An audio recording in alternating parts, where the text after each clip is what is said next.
ನೀವು ನಾಟಕ ಮಾಡಬೇಡ್ರಿ. ಇವ್ರು ಏನ್ ತಿಳ್ಕೊಂಡ್ರೆ ಕೆಲವೊಂದು ಚಾನಲ್ದವರು ಇವ್ರ ಮ್ಯಾಗೇನೆ ರಾಜ್ಯದ ಜನರ ಭಾವನೆ ಹಾಕಿದ್ರೆ ತಿಳ್ಕೊಂಡು ಅದು ಮೂರ್ಖತನ. ನೀವು ಎಷ್ಟೋ ಸರ್ವೆ ಮಾಡಿರಿ, ಎಲ್ಲ ಫೇಲ್ ಆಗ್ಯಾವ. ನೀವು ಇವತ್ತು ಹೇಳ್ತೀರಿ ಯಾವ ರಾಜಕೀಯ ಪಕ್ಷ ಹೆಸರು ಬಿಡ್ರಿಪ್ಪ, ಯತ್ನಾಳ್ ಬಿಟ್ಟು ಬಿಡ್ರಿ, ನೀವು ಬಿಟ್ಟು ಬಿಡ್ರಿ. ನಾ ಸಾಮಾಜಿಕ ಜಾಲತಾಣದ ಮೂಲಕ ಜನರ ಅಭಿಪ್ರಾಯ ತಗೋತೀನಿ. ಅಲ್ಲಿ ನಮ್ಮ ಯುವಕರು ಹಿಂದೂಗಳು ಇವತ್ತು BJP ಏನಾಗಿದೆ ಅಂದರೆ ಹಿಂದೂಗಳ ಪರವಾಗಿಲ್ಲ, ಎಲ್ಲ ಅಡ್ಜಸ್ಟ್ಮೆಂಟು ಕಾಂಗ್ರೆಸ್ ಜೊತೆಗೆ. ಯಾಕಂದರೆ ಯಡಿಯೂರಪ್ಪ ಮತ್ತು ಅವನ ಮಗಂದು ಸಾಕಷ್ಟು ಹಗರಣದವು, ಪೋಕ್ಸೋ ಹಗರಣದ. ಇವತ್ತೇ ರಾಜ್ಯ ಸರ್ಕಾರ ಕೋರ್ಟ್ನಲ್ಲಿ ಸರಿಯಾಗಿ ವಾದ ಮಾಡಿದ್ರೆ ಯಡಿಯೂರಪ್ಪ ಜೈಲಿಗೆ ಹೋಗ್ತಾನೆ. ಸಾವಿರಾರು ಕೋಟಿ ರೂಪಾಯಿ ಲೂಟಿ ಮಾಡಿದ್ದಾನೆ. ಅವರು ಹಣ ಕೊಟ್ಟು ಕೆಲವೊಂದು ಮಂದಿ ಖರೀದಿ ಮಾಡಿರ್ಬೋದು.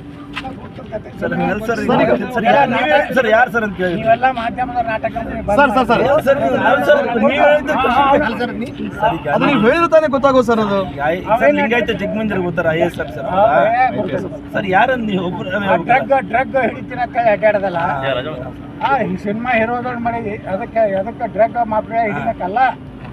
ಅವ್ರ ಮನೆಗೆ ಹೋಗಿ ಹೀರೋಯಿನ್ ಕೈಯಿಂದ ಮೊದಲು ಫೋನ್ ಕಸ್ಕೊಂಡು ಡಿಲೀಟ್, ವಿಜೇಂದ್ರನ ಎಲ್ಲ ಡಿಲೀಟ್ ಮಾಡ್ತಿದ್ದ. ವಿಜೇಂದ್ರ ಎಲ್ಲ ಹರಕ ಕೆಲಸ ಮಾಡ್ತಾನೆ. ಅಧಿಕಾರಿಗಳು ಅದಾರ ಪಾಪ. ಒಬ್ಬ ವಾಲ್ಮೀಕಿ ಜನಾಂಗ ರಮೇಶ್ ಜಾರಕಿಹೊಳಿ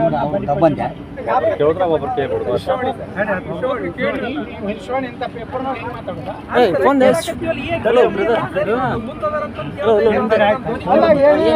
ಬೇಕಲ್ಲ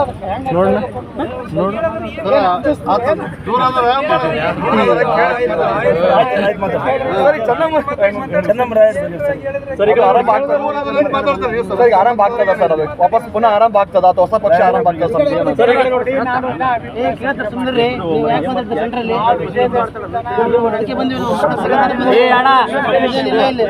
ಅಲ್ಲೋ ಇಲ್ಲಿ ಮಾತಾಡಕತ್ತೀನಿ, ಯಾಕೆ ಮಾತಾಡ್ತೀನಿ?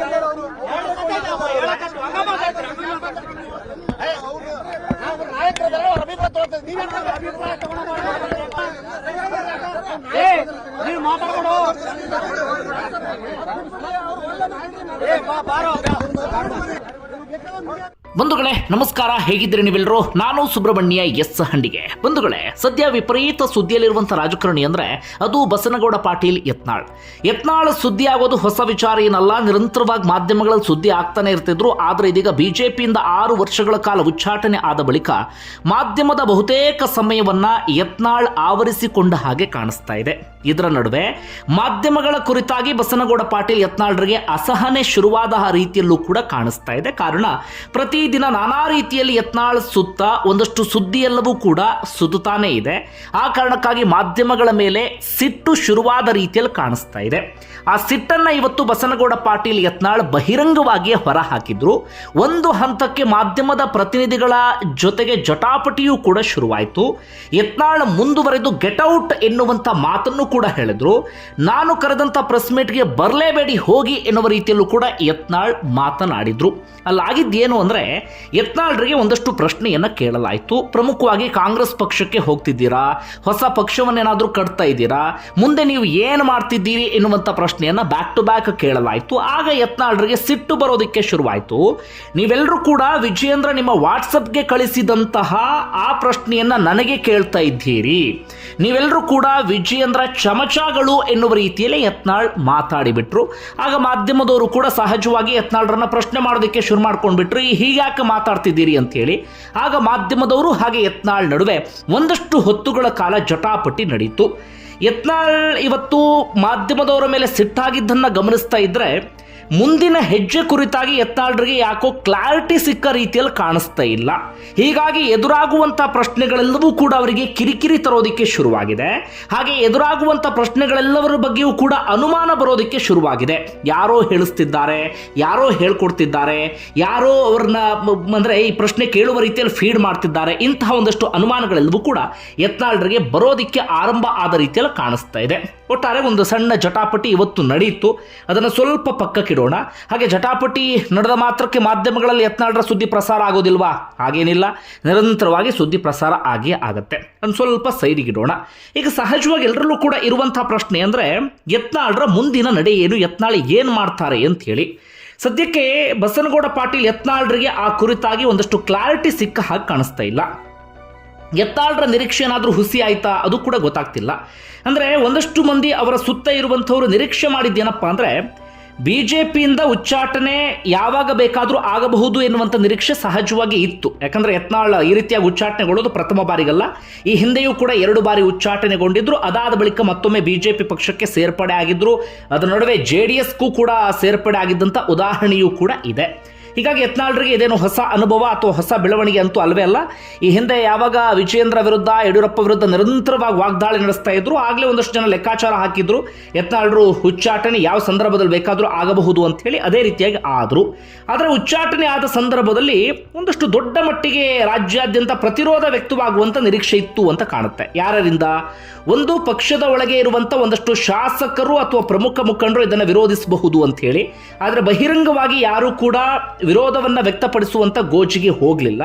ಹಾಗೆ ಯತ್ನಾಳ್ ಜೊತೆಗೆ ಗುರುತಿಸಿಕೊಂಡಿರುವಂಥ ಕುಮಾರ ಬಂಗಾರಪ್ಪ, ರಮೇಶ್ ಜಾರಕಿಹೊಳಿ, ಹೀಗೆ ಒಂದಷ್ಟು ನಾಯಕರಿದ್ದಾರಲ್ಲ, ಅವರು ಕೂಡ ಬಹಿರಂಗವಾಗಿ ಹೇಳಿಕೊಳ್ಳುವ ರೀತಿಯಲ್ಲಿ ಖಡಕ್ ಆದಂಥ ಸ್ಟೇಟ್ಮೆಂಟ್ ಅನ್ನು ಕೊಟ್ಟಿಲ್ಲ.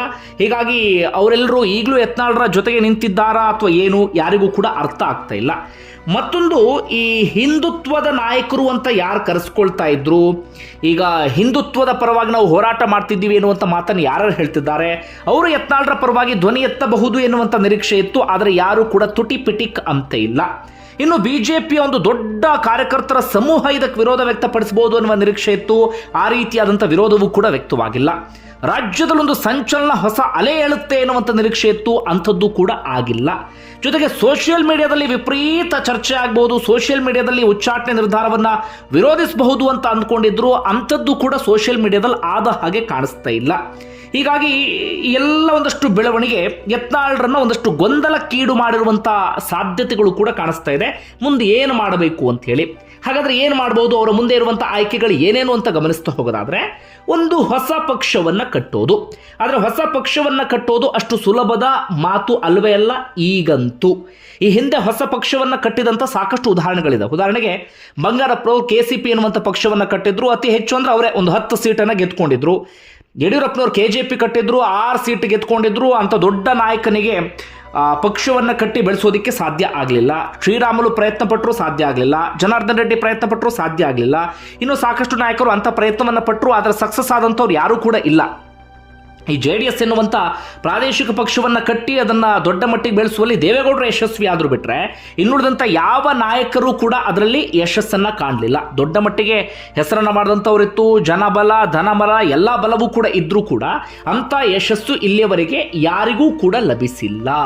ಹೀಗಾಗಿ ಯತ್ನಾಳ್ ಹೊಸ ಪಕ್ಷವನ್ನು ಕಟ್ಟಿ ಇನ್ನೇನೋ ಮಾಡ್ತಾರೆ ಎನ್ನುವಂಥ ಸಾಧ್ಯತೆಗಳು ತೀರಾ ಕಡಿಮೆ. ಹೀಗಾಗಿ ಹೊಸ ಪಕ್ಷ ಕಟ್ಟುವ ಕುರಿತಾಗಿ ಯತ್ನಾಳ್ರಿಗೂ ಕೂಡ ಅಂಥ ಕ್ಲಾರಿಟಿ ಸಿಕ್ಕ ಕಾಣಿಸ್ತಾ ಇಲ್ಲ. ಯಶಸ್ಸು ಸಾಧಿಸಬಹುದಾ ಅಂದರೆ BJP ತಕ್ಕ ಮಟ್ಟಿಗೆ ಉತ್ತರ ಕರ್ನಾಟಕ ಭಾಗದಲ್ಲಿ ಪೆಟ್ಟು ಕೊಡಬಹುದು. ಆದರೆ BJPಯನ್ನೇ ಶೇಕ್ ಮಾಡಿಬಿಡ್ತೀನಿ ಅನ್ನೋದಕ್ಕೆ ಸಾಧ್ಯ ಆಗುವಂಥ ಸಾಧ್ಯತೆಗಳು ತೀರಾ ಕಡಿಮೆ. ಎರಡನೇ ಆಪ್ಷನ್ ಏನು? JDSಗೆ ಹೋಗ್ತಾರಾ? ಈ ಹಿಂದೆ JDSಗೆ ಹೋಗಿ ಬಂದಿದ್ರು. ಈಗ JDSಗೆ ಹೋಗಿ ಅವರು ಅದರಲ್ಲಿ ಭಾಳ ದೊಡ್ಡ ಮಟ್ಟಿಗೆ ಏನೋ ಕಾಣ್ತಾರೆ ಎನ್ನುವಂಥ ಯಾವ ಸಾಧ್ಯತೆಗಳು ಕೂಡ ಇಲ್ಲ. ಯತ್ನಾಳ್ ಅಂತ ನಿರ್ಧಾರ ತೆಗೆದುಕೊಳ್ಳೋದಿಲ್ಲ. ಮೂರನೇದೇನಾದರೂ ಕಾಂಗ್ರೆಸ್ ಪಕ್ಷಕ್ಕೆ ಸೇರ್ಪಡೆ ಆಗ್ತಾರಾ? ಇಂಥದ್ದೊಂದು ಚರ್ಚೆ ಈಗ ಜೋರಾಗಿ ನಡೀತಾ ಇದೆ. ಅದರಲ್ಲೂ ಕೂಡ ಶಾಸಕ ರಾಜು ಕಾಗೆ ಅಂತೂ ನಾವು ಯತ್ನಾಳ್ರು ಬಂದರೆ ಸ್ವಾಗತಿಸ್ತೀವಿ ಎನ್ನುವಂಥ ಮಾತನ್ನು ಹೇಳಿದ್ರು. ಅದರ ಬೆನ್ನಲ್ಲೇ ಇವತ್ತು ಧಾರವಾಡ ಗ್ರಾಮೀಣದ ಜಿಲ್ಲಾಧ್ಯಕ್ಷ ಅನಿಲ್ ಕುಮಾರ್ ಯತ್ನಾಳ್ರನ್ನ ಭೇಟಿಯೂ ಕೂಡ ಆಗಿಬಿಟ್ರು. ಇಂಥ ಒಂದಷ್ಟು ಬೆಳವಣಿಗೆ ಎಲ್ಲವೂ ಕೂಡ ಆಯಿತು. ಯತ್ನಾಳ್ ಅನಂತರ ಮಾತಾಡಿ ಕಾಂಗ್ರೆಸ್ ಮುಸ್ಲಿಮರ ಪಕ್ಷ, ಈ ಜನ್ಮ ಅಲ್ಲ ಮುಂದಿನ ಜನ್ಮದಲ್ಲೂ ಹೋಗಲ್ಲ ಅಂದರು. ಹೋಗುವ ಸಾಧ್ಯತೆಗಳು ಇಲ್ಲವೇ ಇಲ್ಲ. ಯಾಕಂದರೆ ಯತ್ನಾಳ್ರ ಸಿದ್ಧಾಂತವೇ ಬೇರೆ, ಕಾಂಗ್ರೆಸ್ ಪಕ್ಷದ ಸಿದ್ಧಾಂತವೇ ಬೇರೆ. ಸಿದ್ಧಾಂತವನ್ನು ಬ್ರೇಕ್ ಮಾಡಿ ಹೋಗ್ತೀನಿ ಅಂತ ಯತ್ನಾಳ್ ಏನಾದರೂ ಹೋದ್ರು ಅಂತಾದರೆ ಅವರ ಭವಿಷ್ಯ ಮಸುಕಾಗುವಂಥ ಎಲ್ಲ ಸಾಧ್ಯತೆಯೂ ಕೂಡ ಇದೆ. ಯಾಕಂದರೆ ಯತ್ನಾಳ್ ರಾಜಕೀಯ ಮಾಡಿಕೊಂಡು ಬಂದಿದ್ದೇ ಒಂದು ಸಿದ್ಧಾಂತದ ಆಧಾರದ ಮೇಲೆ.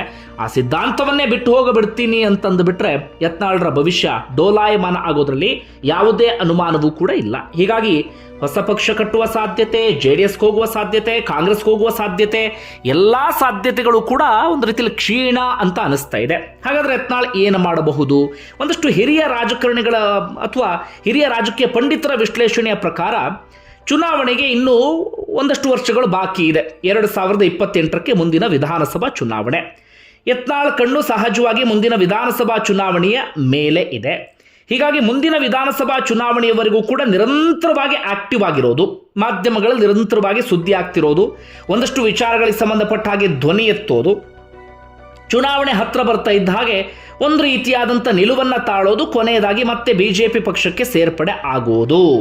ಇಂತಹ ಸಾಧ್ಯತೆಯನ್ನು ಯಾವುದೇ ಕಾರಣಕ್ಕೂ ತಳ್ಳಿ ಹಾಕುವಂತಿಲ್ಲ. ಯಾಕಂದರೆ ಯತ್ನಾಳ್ ಯಡಿಯೂರಪ್ಪ ವಿರುದ್ಧ ಮಾತಾಡ್ತಿದ್ದಾರೆ, ವಿಜೇಂದ್ರ ವಿರುದ್ಧ ಮಾತಾಡ್ತಿದ್ದಾರೆ, ಹೊರತಾಗಿ BJP ವಿರುದ್ಧ ಮಾತಾಡ್ತಿಲ್ಲ, ಅಥವಾ ನರೇಂದ್ರ ಮೋದಿ ವಿರುದ್ಧ ಮಾತಾಡ್ತಿಲ್ಲ, ಅಥವಾ ಹೈಕಮಾಂಡ್ ಮಟ್ಟದ ಪ್ರಮುಖ ನಾಯಕರ ವಿರುದ್ಧ ಇಲ್ಲಿವರೆಗೆ ಮಾತಾಡ್ತಿಲ್ಲ. ಸಣ್ಣ ಪುಟ್ಟ ಅಸಮಾಧಾನ ವ್ಯಕ್ತಪಡಿಸ್ತಾ ಇದ್ದಾರೆ ಹೊರತಾಗಿ ಬಹಳ ಜೋರಾಗಿ ವಾಯ್ಸ್ ರೈಸ್ ಮಾಡುವಂಥ ಕೆಲಸ, ಅವರನ್ನು ವಿರೋಧಿಸುವಂಥ ಕೆಲಸ ಅಂಥದ್ದೇನೂ ಕೂಡ ಮಾಡ್ತಾ ಇಲ್ಲ. ಹೀಗಾಗಿ ಈ ಹಿಂದೆ 2 ಬಾರಿ ಉಚ್ಚಾಟನೆಗೊಂಡು BJPಗೆ ಮರಳಿ ಬಂದ ಹಾಗೆ ಈ ಬಾರಿಯೂ ಕೂಡ ಉಚ್ಚಾಟನೆಗೊಂಡಿದ್ದಾರೆ. ಮತ್ತೆ BJPಗೆ ಮರಳಿ ಬರುವಂಥ ಎಲ್ಲ ಸಾಧ್ಯತೆಗಳೂ ಕೂಡ ಇದೆ. 2028ರ ಸಂದರ್ಭಕ್ಕೆ ಒಂದಷ್ಟು BJPಯ ಪ್ರಮುಖ ನಾಯಕರೇ ಯತ್ನಾಳ್ ಬೆನ್ನಿಗೆ ನಿಂತು ವಾಪಸ್ ಕರ್ಕೊಂಡು ಬರುವಂಥ ಸಾಧ್ಯತೆಯನ್ನು ತಳ್ಳಿ ಹಾಕುವಂತಿಲ್ಲ. ಯಾಕಂದರೆ ಯತ್ನಾಳ್ ನಿರಂತರವಾಗಿ ಧ್ವನಿ ಎತ್ತೋದಕ್ಕೆ ಶುರು ಮಾಡ್ಕೊಂಡ್ಬಿಟ್ರೆ BJP ನಾಯಕರಿಗೂ ಗೊತ್ತು ಮುಂದಿನ ಚುನಾವಣೆಯಲ್ಲಿ ಒಂದಷ್ಟು ಸೀಟುಗಳನ್ನು ಕಳ್ಕೊಳ್ಬಹುದು ಅಥವಾ ತಕ್ಕ ಮಟ್ಟಿಗೆ ಪೆಟ್ಟು ಬೀಳಬಹುದು ಎನ್ನುವ ಕಾರಣಕ್ಕಾಗಿ BJPಯವರು ಕೂಡ ಯತ್ನಾಳ್ರನ್ನು ಕರ್ಕೊಂಡು ಬರುವಂಥ ಮನಸ್ಸು ಮಾಡಬಹುದು. ಇಷ್ಟೇ ಆಗೋದು. ನಿಮ್ಗೆ ಏನಿಸುತ್ತೆ ಕಮೆಂಟ್ ಬಾಕ್ಸಲ್ಲಿ ಮೆನ್ಷನ್ ಮಾಡಿ. ಧನ್ಯವಾದ ವಿಡಿಯೋ ನೋಡಿದ್ದಕ್ಕಾಗಿ.